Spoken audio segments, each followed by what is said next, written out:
अस्सलाम वालेकुम वरहमतुल्लाह। आज मैं करूँगी सूरत हामीम सजदा या सूरत फुस्सिलत की आयत नंबर 6 से 10।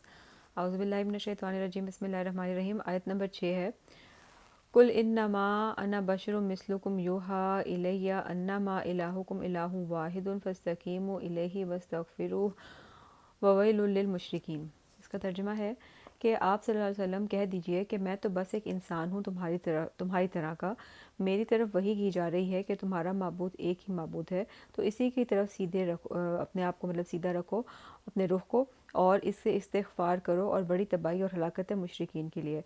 तो जैसे कि वो हज़ूर सल्लल्लाहु अलैहि वसल्लम से मुख्तलिफ़ किस्म के मुआवज़ात मांगते थे और बहुत सारी डिमांड्स करते थे, तो उनको उनका सिंपल सा ये जवाब दे दिया गया है कि मैं एक इंसान हूँ तुम्हारी तरह का, बस फ़र्क ये है कि मेरे पास वही की जाती है, वही आती है, और मैं ताकि तुम्हें वार्न कर दूँ और तुम्हें बता दूँ कि तुम्हारा माबूद सिर्फ़ एक माबूद है, अल्लाह ताला, और उनकी तरफ तुम अपना रुख जो है वो सीधा कर लो।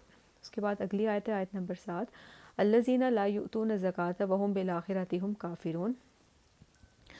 वो लोग जो ख़ुद को पाक करने की कोशिश नहीं करते और आखिरत के मुनकिर हैं, तो वो लोग हैं जिनके लिए कि अज़ाब है। और इसमें ज़कात का लफ्ज़ इस्तेमाल हुआ है। मैं एक तफ़सीर पढ़ी थी, उसके अंदर ये लिखा हुआ था कि मक्की दौर की ये सूरत है और उस वक्त अभी ज़कात फ़र्ज़ नहीं हुई थी। तो यहाँ पर ज़कात से मुराद है तज़किया करना, यानी कि अपने आप को पाक करना। तो जो लोग अपने आप को पाक नहीं करते, उसको करने की कोशिश नहीं करते और आखिरत के मुनकिर हैं। आगे आती है आयत नंबर 8, इन्नल्लज़ीना आमनु व अमिलुस्सालिहाति लहुम अज्रुन गैरु ममनून। और अगली आयत में कि बेशक वो लोग जो ईमान लाए और जिन्होंने नेक अमल किए, इनके लिए ऐसा अजर है जिसका सिलसिला कभी मुनक़ते नहीं होगा।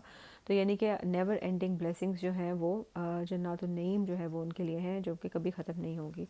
उसके बाद है आगे आयत नंबर 9, कुल इन्नकुम लतकफुरूना बिल्लज़ी खलक़ल अर्ज़ फ़ी यौमैनि व तजअलूना लहू अंदादा ज़ालिका रब्बुल आलमीन। इसका तर्जुमा है, ए नबी सल्लल्लाहु अलैहि वसल्लम, आप इनसे कहिए कि क्या तुम लोग कुफ़र कर रहे हो इस हस्ती का जिसने ज़मीन को बनाया 2 दिनों में, और तुम इसके लिए एक मद्दे मुकाबिल ठहरा रहे हो, वो है तुम्हारा तमाम जहानों का रब। यानी कि तुम अपनी ये जो लात मनात उज़्ज़ा और ये किस्म के बुत बनाए हुए फ़जूल किस्म के, या और जिस किस्म की फ़जूल बातें करते हो, तो तुम ये सोचो कि तुम अल्लाह का मुकाबला उनके साथ कर रहे हो। और दूसरी बात ये कि ये तमाम कायनात, ये मतलब अल्लाह ताला फिर उसके बाद क्रिएशन के बारे में बता रहे हैं कि अल्लाह ताला ने क्रिएट किया है और तुम अल्लाह के साथ जो है वो शरीक ठहरा रहे हो।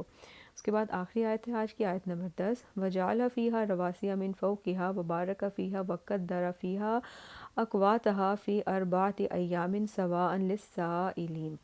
इसका तर्जुमा है, और इसमें इसने बनाए, यानी ज़मीन पर उसने बनाए पहाड़ों के लंगर, और इसके ऊपर यानी कि एंकर्स की तरह अल्लाह ताला ने पहाड़ों को ज़मीन पर रखा और इसमें बरक़ात पैदा की। जैसे कि हम एक सीड को डालते हैं तो उसमें से पूरा दरख्त जो है वो बन जाता है, यानी कि बरक़ात हैं ये ज़मीन की, कि इसमें से फल निकलते हैं, गल्ला निकलता है, सब कुछ।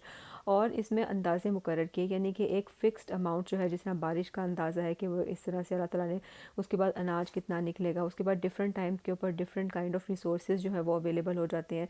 जैसे कि पहले जो है वो ऑयल नहीं था, फिर वो डिस्कवर हुआ। ऐसे जैसे जैसे जनरेशन चेंज होती जाती हैं तो different different types of resources जो है वो अवेलेबल होते जाते हैं। तो अल्लाह ताला ने हर चीज़ के अंदाज़े मुकर्रर कर रखे हैं, और इसमें रहने वालों की ग़िज़ाओं की तजवीज़ भी, यानी कि जो हमारे खाने हैं सिर्फ ऐसे ही नहीं है जैसे कि आप किसी हॉस्पिटलाइज पेशेंट को देखें कि वो उसको जो है वो सिर्फ फ्लूइड्स लग रहे होते हैं, तो वो ज़िंदा तो वो भी रह रहा होता है, लेकिन एक है हमारी ग़िज़ा जो अल्लाह ताला ने हमारे लिए ब्यूटीफाई की हुई है। जिस तरह से हम अगर फलों को देखें, ऑरेंजेस को देखें, तो उसका पील, उसको जैसे कि गिफ्ट रैप्ड होता है, उसको आप पील ओपन करते हैं तो अंदर से वो निकलता है। इस तरह से मैंगोज़ और भी डिफरेंट टाइप्स ऑफ फ्रूट्स जो हैं जो कवर्ड होते हैं, तो ये ऐसा भी अल्लाह ताला जानवरों की तरह भी हमारा खाना रख सकते थे कि जाओ बाहर जाके घास खा के आ जाओ अंदर। लेकिन अल्लाह ताला ने हमारे खानों को बहुत ब्यूटीफाई किया हमारे लिए, हमें इंपॉर्टेंस दी है इस चीज़ के, तो हमें इन चीज़ों का शुक्र अदा करना बहुत ज़रूरी है, और सिर्फ 4 दिन में, और ज़रूरतमंदों के लिए यकसा तौर पर। तो ये अल्लाह ताला ने अपनी जो ब्लेसिंग्स हैं उनको उनके बारे में बात की हुई है। तो ये थी आज की आयतें। इंशाल्लाह इसे कल आगे कंटिन्यू करेंगे। फ़ी अमान अल्लाह।